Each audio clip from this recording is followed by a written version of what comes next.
आवारा कुत्तों के खतरे से निपटने में नाकामी पर रियासती हुकूमत को शदीद हदफ का तनकीद बनाते हुए साबिक रियासती वजीर व रुकनी असम्बली सिद्दीपेट BRS हरीश राव ने आज कहा कि मसला की यकसुई के लिए इक़दाम न किए जाने के बायस रियासत में आवारा कुत्तों के हमले के वाक़यात में इजाफा हो गया है।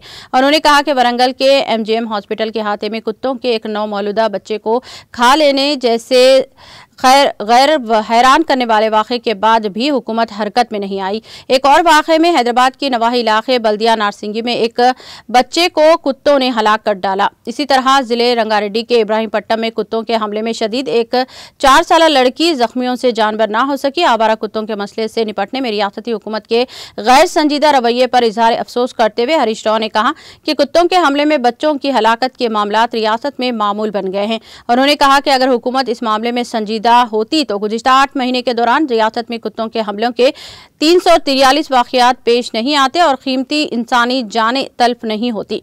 हुकूमत ने हाल ही में हाई कोर्ट में बताया कि रियासत में 3,79,156 आवारा कुत्ते हैं। ताहम अवाम का ख्याल है कि फिल वाकई ये तादाद दुगनी है। तकरीबन तमाम शहरी इलाकों में आवारा कुत्ते कंट्रोल में से बाहर हैं। हरीश राव ने कहा कि रियासती हुकूमत एक जामा लाहे अमल मुरतब करे और इस मसले से मौसर तरीके से निपटे।